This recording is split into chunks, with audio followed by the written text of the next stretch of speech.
I want to cry when I remember how it was.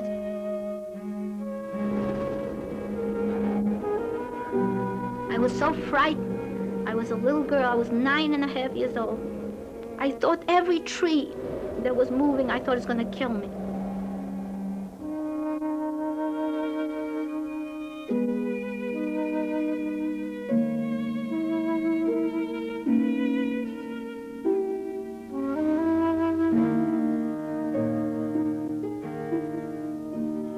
The man caught us.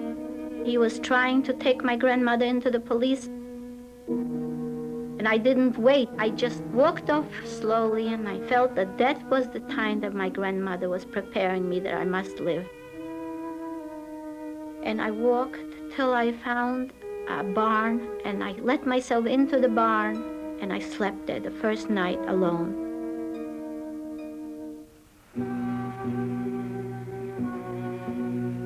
And I can't ever forget. And the sadness I have inside just never goes away, never.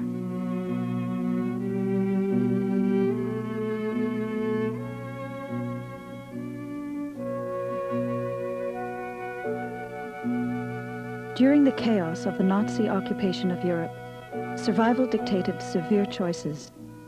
For many Jewish parents, the only hope for saving their children was to send them into hiding. The children were forced to cut off all ties to the world they knew, their names, their religion, their identities, buried.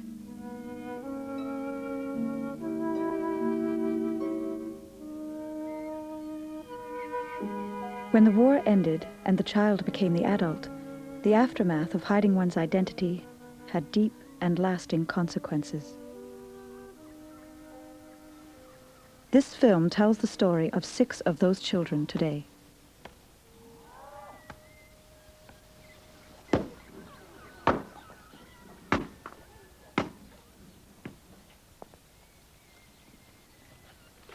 Chyba 5 rodzin było w Harlejowie Żydów i gospodarstwa mieli. To tylko spośród wszystkich to ja tylko pozostałam, a tak to wszystko wyginęli.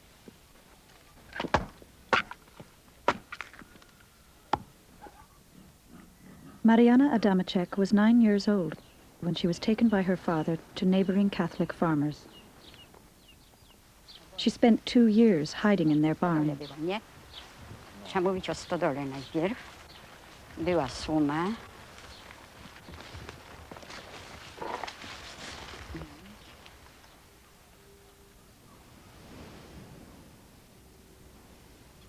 Poszliśmy do tego lasu, pobyłam tydzień czasu.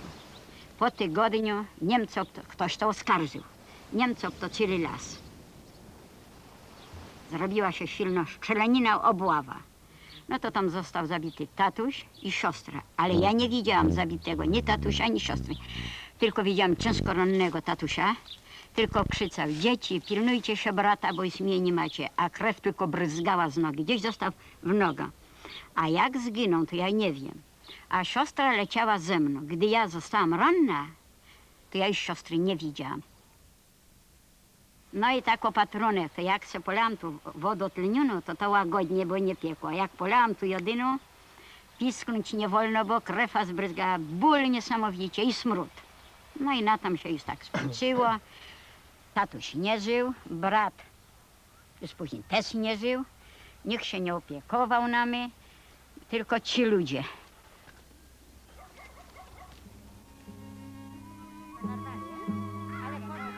At the end of the war, when Jewish brigades were trying to unite the few remaining survivors with distant relatives, they somehow overlooked Mariana.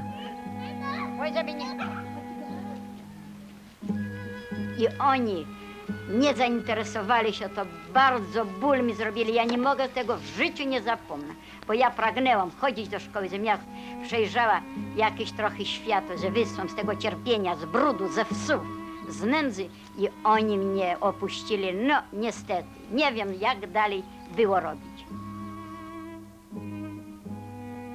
No i 16 lat taka panna byłam, już mi dosyć, że się zaopiekował Polak, wysłam za niego za mąż. Takie moje było życie. No tak życie mi się ułożyło. Dziecko za dzieckiem, bo dziecko rodziło.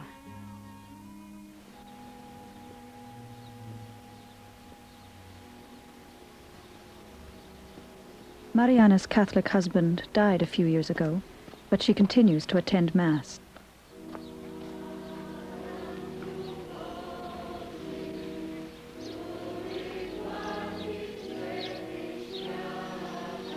Twojej łasce odeszli z tego świata.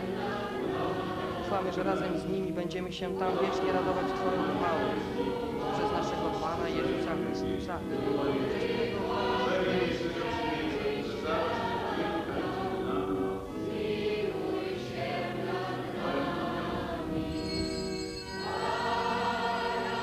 Ja to tylko poszłam na tą mszę do kościoła z pozoru ludzki. Co oni robią, to ja to wykonuję. No jakżeż ja mam inaczej? Bo ja bym tu i moje dzieci by życia nie mieli we wsi. A tak to tak powie, o, ona w nas wierzy mocno.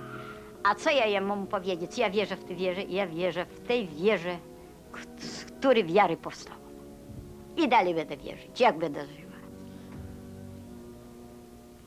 A to, że idę, no bo idę z zamkniętymi oczami. Klękają i ja klękam. Oni się żegnają, ale ja się nie żegnam. Ja się nie żegnam. No bo widzę, nie widzę, ale to już muszę wykonać. Co w kościele wszyscy robią, to ja to robię.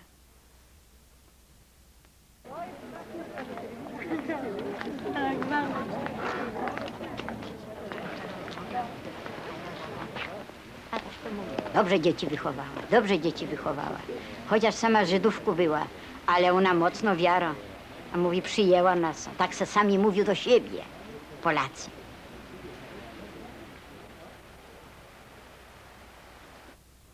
A ja tylko tak z boku posłucham. Nic, tajemnica moja w sercu, więcej nikt nie może wiedzieć.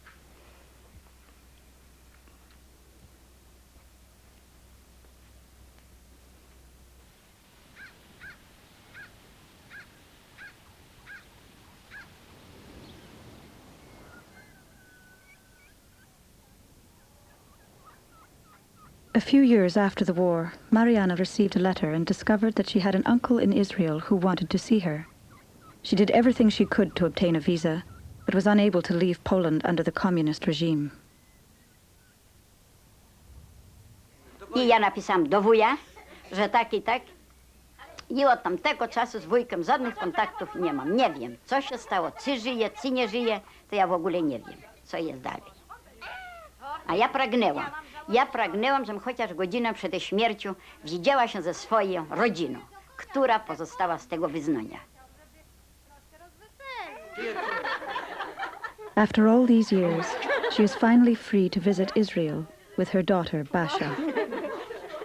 Może jeszcze jak raz z kimś się spotka, może ktoś jest w tym Izraelu. Może tego wuja dzieci są, może ta ciocia jeszcze jest. Może my się jakoś spotkamy jeszcze. Bardzo dobrze również jest to, że posiadasz zdjęcia tych dzieci wujka, bo z pewnością, skoro tyle czasu nie odzywa się, to nie żyje, No tak, ale... ja nie widziałem tych zdjęć. Masz te zdjęcia? Mam zdjęcia, mam z wujka, z dzieci. No my się cieszymy, że jakbyś pojechała, poznać bliżej rodzinę. Cieszę się z dzieci, z wnuków. No i daj Boże. I doczekania prawnuków. I doczekania prawnuków. Na pewno doczekać babci. Bo tak się wyobrażasz, jakie tam mogą być warunki, bo to przemieścisz się.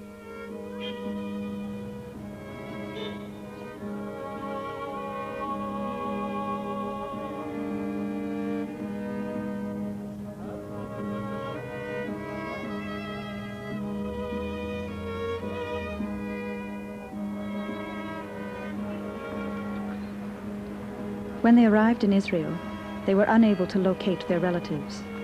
However, they were able to tell their story to a local radio program. Teraz mam dla was znakomitą wiadomość. Słucham. Znalazła się wasza rodzina. Boże. Ich bin Ari Koden, Abrahams syn. A wam syn. You speak English? Yiddish? Jak mi miło, żeśmy się spotkali, bracia, tyle lat. Pragnęłam całe życie Das ist meine Tochter, Das Basia. mein Kind. Mein Kind, ja. Szkoda, że tylko szkoda, że on nie dożył was zobaczyć. On zawsze marzył o was spotkać. Ja marzyłam całe życie. On mnie zawsze opowiadał. Abram, on tak zawsze marzył. Tylko myślał, że on dożyje ciebie zobaczyć. Ja pragnęłam, co zrobić? Całego życia. I my też. My zawsze marzyli was spotkać, ale ten wujek to jest mamusi brata, znaczy ojciec i Abram to są bracia. Tak. Heniek mi zawsze opowiadał, że tak, ale wszystkie zginęli, tylko ty biedna jedna ocaliłaś, tak ciężko przeżyłaś. 9 lat miałam. Wszyscy. On was chciał wyciągnąć, on mi opowiedział, że on chciał was wyciągnąć, ale on był nieszczęśliwy, on nie mógł tam dobrać się do was. A dlaczego? Ja nie wiem, tak on mi opowiadał, że nie Nieprawda, mógł. Nie. nieprawda. Tak Jak było chciał, pomógł było mi. Przecież tyle pozostało Żydów, jeszcze co ja ich znałam. I wszyscy odeszli, a mnie jedyne zostawili jak kołek w płocie. Wy jesteście w Izraelu. Słucham. Ale после wojny i byli komitety żydowskie, co oni chodzili i zabrali wszystkie żydowskie dzieci. I Ona była już mężatka. Ona już była... Jeszcze nie byłam mężatką. Nie była jeszcze mężatką. Ja dopiero gdy wyszłam na wolność, to miałam lat 14. Tak. A dopiero po 16 latach wyszłam za mąż, to jeszcze 2 lata mogliby później. Aha. to Abrama żona. Oj, ciocia Hela, oj, ciocia kochana moja, ty właśnie ja mam... Ach Boże, pokaż no zdjęcie, patrz ciociu, twoje zdjęcie mam. Za tego wujka, jak ja pragnęłam wam zobaczyć. No trudno, taki los nas spotkał. Cieszmy się, żeśmy się dzisiaj tak tu zgromadzili. Ja jeszcze spotkałam się z wami. Fotografię mam.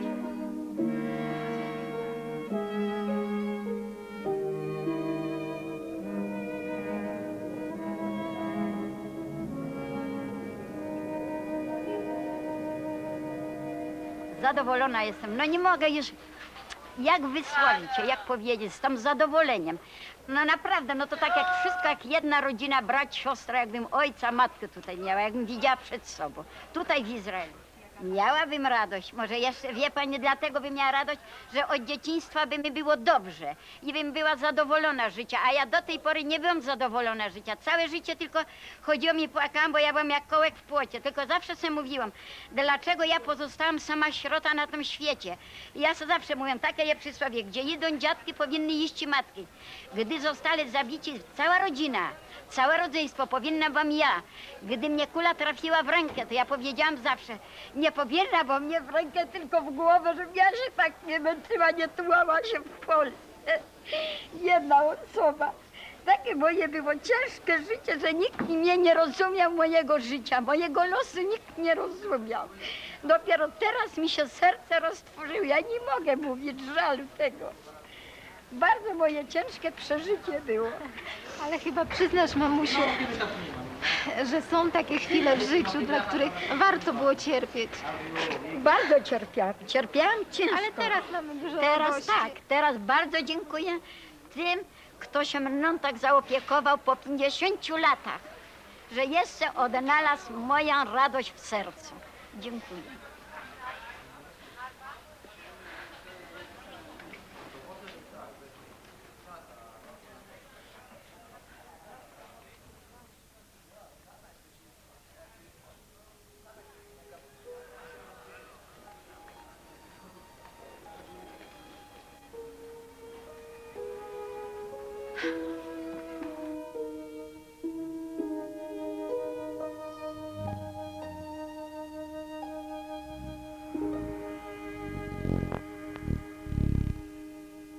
I think about myself. I think about myself. I really am not sure who I am, or, you know, what is it, for instance, if I had been brought up in normal circumstances, what would I have done with my life? Who would have I been? I think I would have been a different person. I think I'm not the person that I was born to be. I don't think so. Sophie Zaretsky was 4 years old when her mother began to hide her identity. From being a Jewish child, I had to become a Christian child. And that was very important because I was at that time blonde. I had very, very light hair and I had light eyes, light colored eyes. So I did look very Polish. I had a round face. And my mother had darker hair and dark eyes. And that was not good. So by looking Polish and acting Christian and acting very comfortable, that would save our lives. And I became a very ardent Catholic. It was very comforting to go to church. And in the church, in this little town where we lived, the church had a big painting of God on the ceiling. And it was like a big father figure. And so that was tremendous.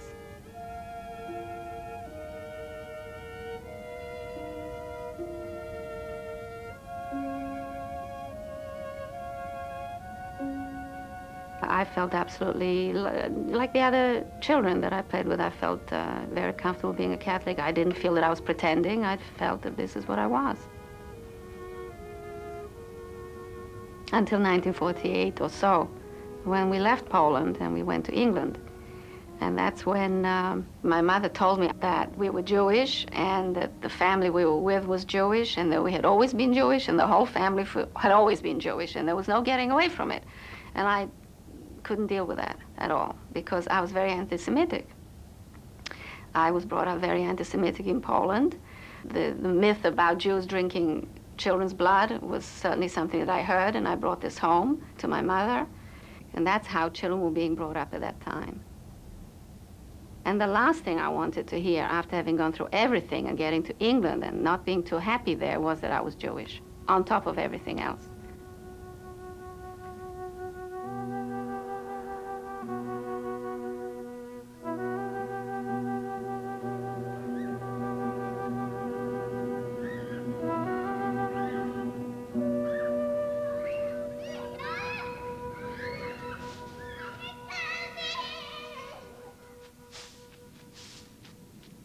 When you think of a child, the last thing that you think of is hiding.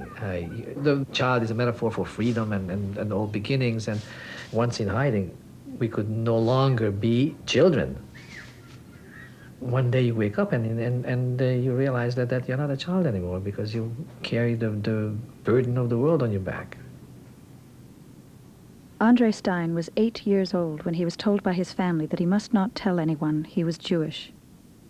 My first experience of hiding was 1944 when the Germans marched into our lives in Budapest. One day, on an impulse, I went outside and I wanted to play ball with a kid from across the street. And my dad caught me as he was coming home, and he carried me back and he locked me in the coal cellar in the basement. And yes, I wasn't there for very long, but it was dark, there was no electricity, it was pitch black, and he physically hid my body and my whole person there. And when he came and got me, I wasn't crying. I made real sure, don't cry, because he doesn't want you to see crying. I just remembered that when he said, I want you to be this invisible, or you'll be in big trouble. I mean, I lived my first 20 years in Hungary, and I can tell you that from 1942 on, I was aware every single day how unsafe it was to be a Jew and how important it was that the Christians with whom I was in contact don't know that I was a Jew. And even if they told me what I was going to say, accused me of being a Jew, I denied vehemently. I never thought in terms of hiding. All the while I was hiding, there's no question about it. I never thought of it as hiding. Every once in a while I thought about it in terms of identity management, nice, euphemistic sociological jargon. Or I just thought about, it's better if so-and-so doesn't know. So what I started to do, I started to hide my identity, thinking that I really could do that. And I started to claim that I wasn't Jewish. and that indeed my name was not Stein, but we really were von Stein. And I invented myself an aristocratic background on my father's side, from Austrian aristocracy, and I thought that it was working. I fell in love with a French woman whose family threatened me with deportation if I don't leave their daughter alone, because they didn't want her to have anything to do with a Jew. And they were quite blatant about it. But I protested, but I'm not a Jew. I am an Austrian aristocrat. And they told me, you can save that for our daughter because she's young and vulnerable and gullible, but not to us. We know who you are. I mean, your Austrian aristocracy is written all over your nose. And I got so dismayed by that I had a nervous breakdown. I was really totally undone. I literally could not stop crying for 4 or 6 weeks. And I just felt it was totally hopeless.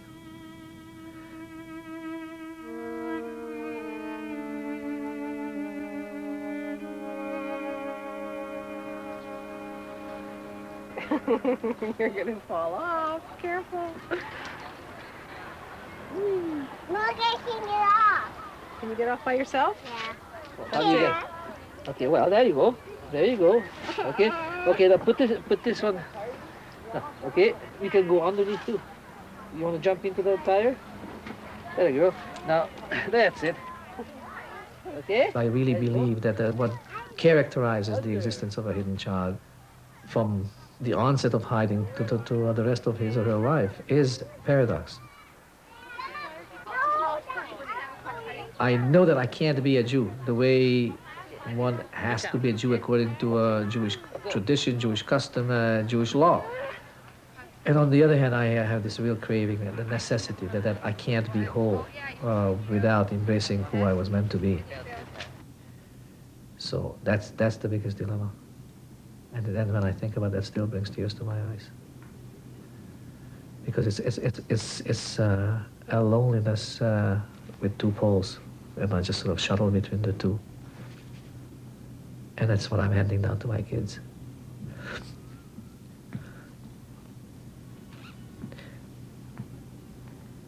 And that's the saddest, that they got my kids through me.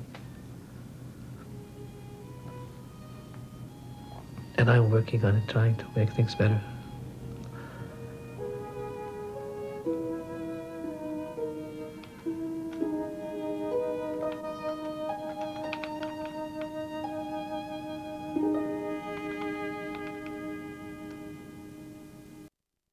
Nikt już nie przypuszczał, że jestem Żydem. An 11-year-old Jacob Hirsch Greiner survived by running away from his family moments before they were captured and eventually shot. He wandered from village to village as a Catholic named Grzegorz Pawłowski. When the war ended, he did not reveal his Jewish name in his new home, a Catholic orphanage. Ja byłem tak przestraszony wojną, że się nigdzie nie przyznawałem, że jestem dzieckiem żydowskim. Nie mogłem dzieckiem żydowskim, nie mogłem się otrząsnąć jeszcze z tego strachu. Nie chciałem się wyróżnić. Robiłem to, co robili inni. A poza tym, ponieważ pochodziłem z religijnej rodziny żydowskiej, więc wiara mi była potrzebna. Wiem, że byłem gorliwy. Więc nie wiedziano w kuratorium, co ze mną zrobić, i wtedy się tam pojawiła siostra Klara z Puław, która miała dom dziecka. Więc ona powiedziała, jak on jest taki, to go weźmiemy do mnie.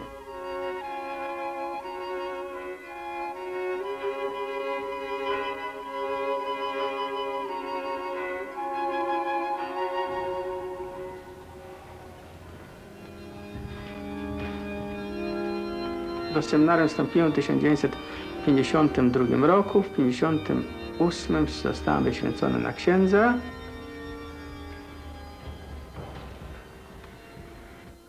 Więc prymisje były w Puławach, jak wszędzie. Siostra Klara zastępowała mi matkę, dziekan ojca, no i ruszyłem do pracy. Jednak przez cały czas dręczyła mnie myśl, że jestem Żydem i ukrywam to i po co to?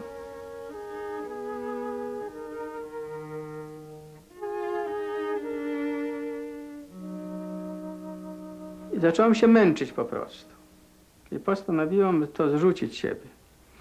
Dlatego w 1966 roku w milenijnym numerze Tygodnika Powszechnego opublikowałem historię swego życia.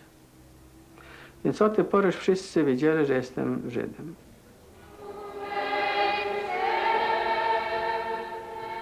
Matka mi kiedyś powiedziała, że ja będę żołnierzem Mesjasza. To było jakieś proroctwo.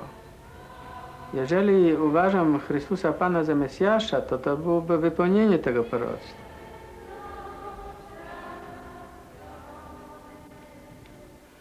Nie wiem, co by matka pomyślała, raczej by się smuciła, gdyby wiedziała, że jestem księdzem, ale to jest ostatecznie mój wybór. Ja matkę kocham i taką, jako jest w jej religii, tak samo całą rodzinę i brata i w ogóle religijnych Żydów i wszystkich, więc nie wiem, to jest mój wybór osobisty. Uważam, że nie jestem bardziej Żydem od samego Pana Jezusa.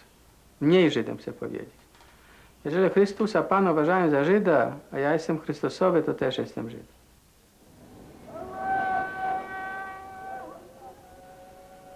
No i zbliża się rok 1970 i chciałem jechać do Izraela. Mój brat, dzięki artykułowi, który został ogłoszony, odnalazł się. Brat powiedział, jak chcesz jechać, to nie jako ksiądz. Lepiej zostań w Polsce. Jednak zdecydowałem się jechać do Izraela, więc wyjechałem z Polski w sutannie jako Żyd, przyjechałem do Izraela jako Polak.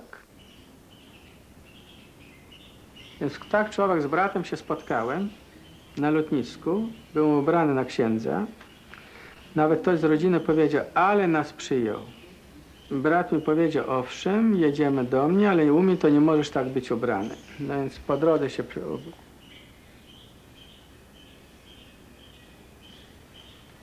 nie tylko mam brata, ale mam też krewnych i mam rodzonego stryja w Ameryce. Rodzina bardzo religijna. Przyjechałem do nich, zaproszono mnie, więc odwiedziłem stryja. Przypomina mi zupełnie ojca z brodą, tak samo. Zresztą on powiedział, że byli do siebie bracia podobni. Więc to zrobiło na mnie wielkie wrażenie. Poza tym zaprowadzono mnie do Bożnicy, to były święta żydowskie, Nowy Rok. I widziałem się nawet z rabinem z Lubawicz. I on mnie nawet udzielił błogosławieństwa, powiedział, niech mu jego Pan Bóg błogosławi. I później rodzina mówi, czy wiesz, co to za honor dla ciebie? Rabin cię pobłogosławił. Ja powiedziałem, no cóż takiego, przecież ja mogłem tak samo rabina pobłogosławić. To oni się po prostu patrzyli, jak ja mogę coś takiego powiedzieć. No więc była taka sytuacja jakby rozdwojenia człowieka. Do Bożnicy chodziłem ubrany, na głowie miałem jarmułkę. Następnego dnia idę do kościoła, w kieszeni jest jarmułka. Więc musiałem uważać, żeby się w Bożnicy nie przeżegnać, a w kościele nie nałożyć jarmułki przez pomyłkę. Albo żeby w Bożnicy nie przyklęknąć. No ale taka była moja sytuacja.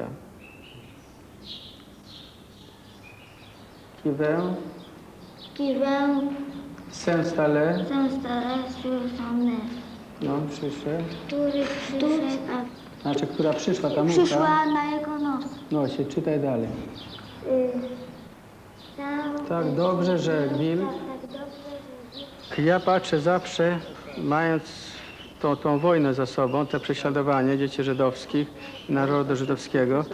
I to wszystko, to wpływ miało na całe moje życie. Może dlatego chciałbym w życiu dużo dobrego zrobić, żeby jakoś zamazać te plamy wojenne, to co inni złego zrobili, że my powinniśmy dobrze czynić. Dobrze. Żyję dla innych, jestem włączony w społeczność ludzką, jestem, można powiedzieć, z Panem Bogiem i z aniołami, ze świętymi i mam książki do modlitwy, więc nie mogę być sam. Dobrze, chwileczkę. Teraz czytaj, Paweł. La vie A jak jestem sam, to mogę rozmawiać ze sobą nawet w lustrze i powiedzieć, proszę bardzo, rozmawiam z jakimś porządnym człowiekiem. Tak.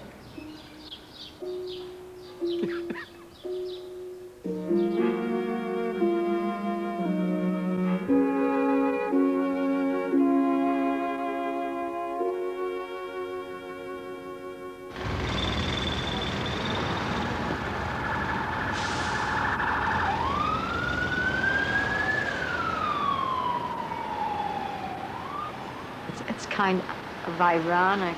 The war, in a way, created a situation that was good for me rather than bad. It's when the war ended that my whole life was usurped and changed. I didn't know what the hell was going on with me. You know, I just didn't know. My whole life just suddenly changed overnight. I had been happy and everything was fine, and then suddenly I was with strangers who I didn't know, who didn't know me, and it was just very frightening for me. My real parents gave me away when I was 2 months old, I guess to save my life. The Nazis had begun to occupy Belgium. I was placed with a family, and they loved me like a baby. I was their baby, and they took care of me. They were very loving. I was crazy about my Catholic stepfather. And I was with him for 4 years, and I was pretty happy with him while I was with him.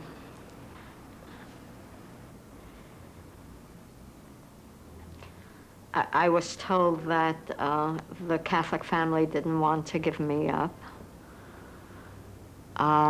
And so I was kidnapped out of that house, and I was smuggled to Switzerland by an organization whose objective was to save Jewish children.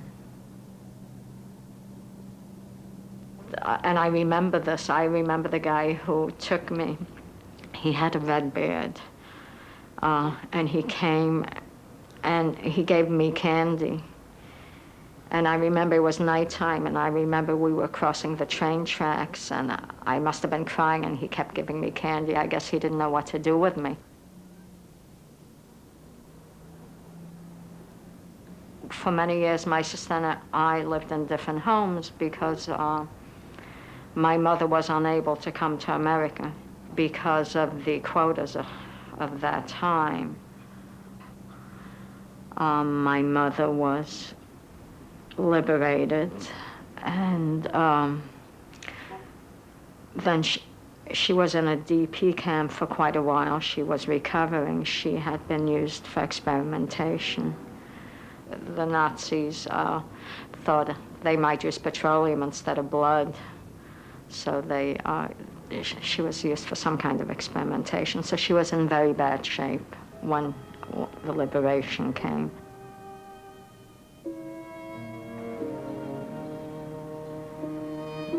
I remember being united with my mother at the age of 11 when I was here in America. We were in summer camp, my sister and I loved camp. It was the one time I really felt free and was having fun. And I remember everyone saying that my mother's coming, and I remember feeling very uncomfortable and dreading it because as far as I was concerned, to me, this was just going to be another foster parent. So I remember we were having lunch, and everybody gathered around us. They wanted to share this joyous moment, and I was just dreading it. And the counselor kind of pushed me to my mother, and my mother came over and kind of hugged me and kissed me and my experience of it was that I was being smothered. I didn't like this strange woman who was touching me, and I didn't like the way she smelled. I remember very clearly smelling her, and she felt like she smelled bad. She didn't smell good to me. And I didn't want to be any part of this woman, but that was my mother.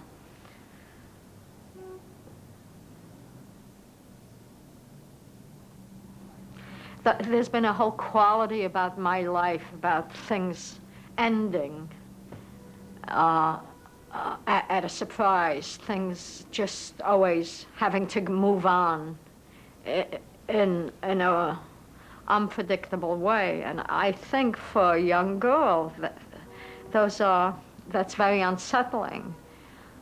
And I also feel that way with relationships. I feel they're very tenuous, even though I know objectively they're not, and that I'm an adult now, and in many ways I can control my life. There's a quality that there's going to be separation, that I can't really get too comfortable here.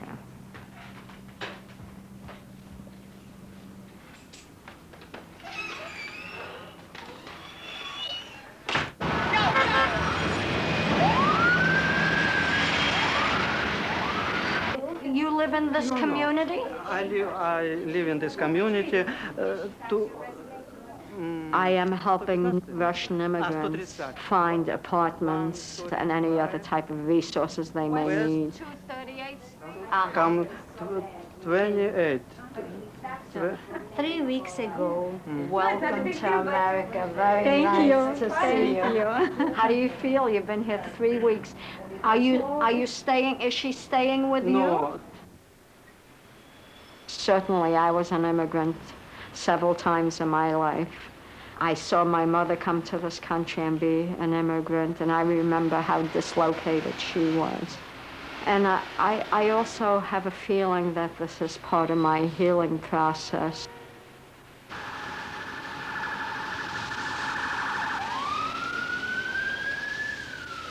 My mother's outlook on life was, in many ways, someone who was still in a war zone.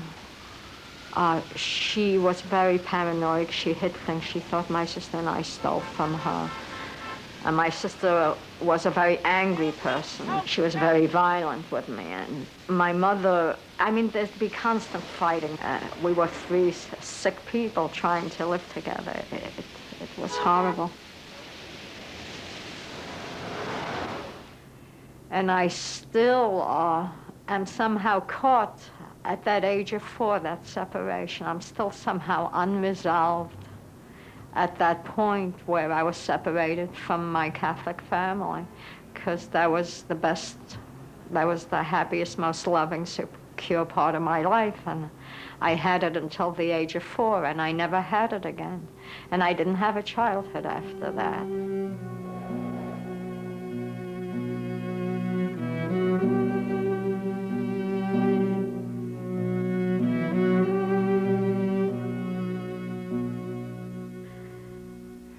To say this. After the war, no one came to claim me. No one came to claim me because nobody survived. So I just was like in limbo. I just, during the war, I learned how to travel on the train somehow without having to get a ticket, paying money. I had no money. And I was so street smart that I just learned how to go on a train without being arrested or caught or anything. And I just found that I had nothing else to do. I just would go on a train and go. It was fun. I had, I could go to that city. I went to this city. I wound up going all the way to the Baltic one day without money. And the other day I wound up going close to almost to Moscow. I don't know how I did it. I wasn't afraid. I was very tough by then. I realized that nothing can hurt me. I just felt myself so sure that nothing can ever. I was very brave and street smart. I had like an inner sense that my mother did not survive on my family. I just knew I wasn't even looking for her. And it's strange because I just knew that she was killed. And how does a child know at that age? I was so young, and yet I knew.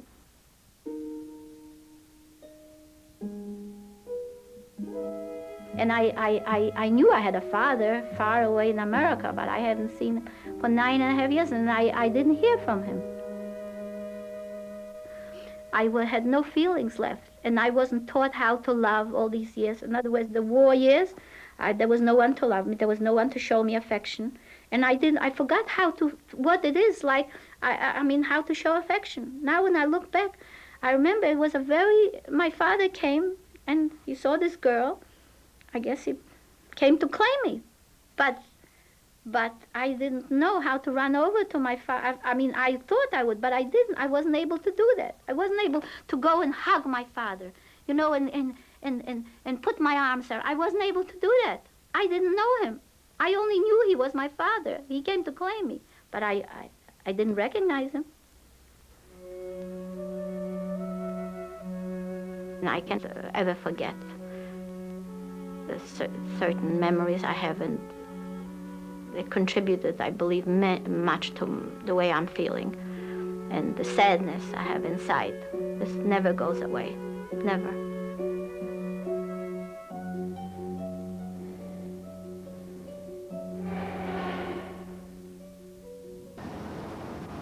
I know who I am in the sense that I know that I am two people. I know that I am the North American university professor, writer, psychotherapist, father of 5 children. And I also know that I am that 8-year-old kid that just carries a bundle of unshakable pain. In order to have bread, we had to stand in line at a bakery nearby the house where we were hiding. And there were, of course, no men and no young women left, so it was the older, the sick, and the kids. And I went that day, and we were about 200 strong at the bakery lining up in the street. And at one point, these 3 Aerocross thugs came with automatic weapons, and without any provocation, I just sprayed the line with bullets. Well, I wasn't hit, but at one point, one of them grabbed me by my neck, like a dog by a scruff, and carried me under a doorway nearby. And the 3 of them locked the door behind, and then I lost consciousness. And the next thing I knew was that I came to consciousness in a pile of corpses, and those were the corpses of the people who had been shot, and it was a real pyramid of corpses, and it took me some time to get myself out of there, and I was totally numb from pain and cold, and I must have been there for quite some time, and I made my way back to the cellar, and my grandmother was really anxiously awaiting the bread. She was quite fixated on eating. Was very angry with me because there was no bread, and I went clear into the back of the cellar. There was no. We had one candle there, but the candle I didn't reach all the way there. And my sister was there, and I mean, I really didn't know what happened to me, and it's only later that I found out that what actually had happened was that I was raped. And that memory was gone. Talking about going into hiding, that memory was gone until 1979. I had no inclination, no inkling that it had ever happened.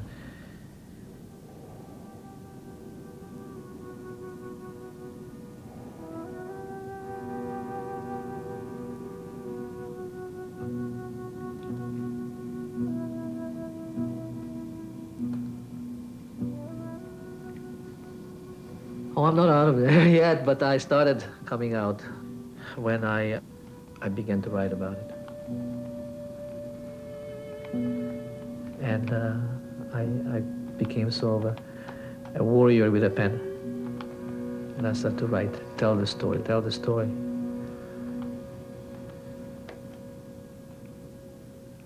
The more I avoid, the greater muscles I give to the demons. So it's very scary to expose, but it's scarier to hide. And there's this whole shadow world that I need to own, so that I could indeed embrace it and then let go of it. And that's the process.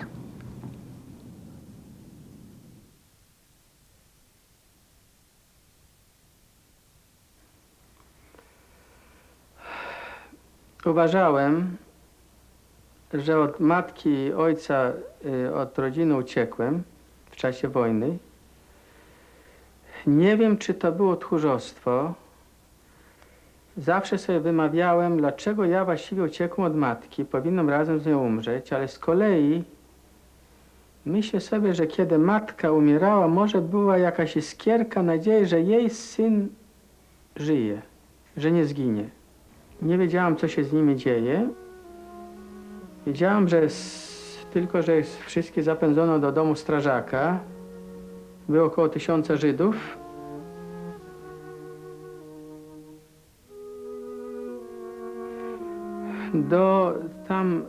Do rodziców bałam się pójść, do matki, do sióstr. Powiedziałam, że mnie zabiją. Niektórzy się zadusili. Niektórzy umarli z głodu. Resztę po 20 osób wypędzono na cmentarz żydowski. Były wykopane 2 doły. Ich tam strzelano, zabijano po 3 strzałom w tył głowy. Padali tam.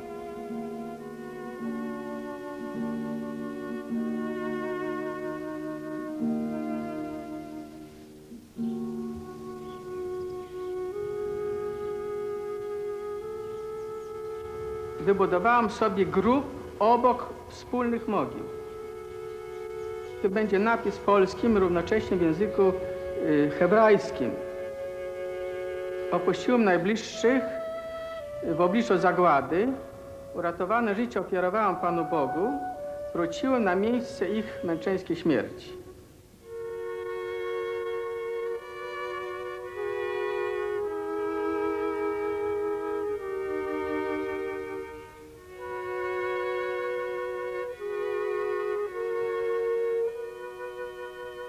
I tam będę właśnie pochowany na cmentarzu żydowskim, bo uważam, że uciekłem od matki i muszę do niej wrócić.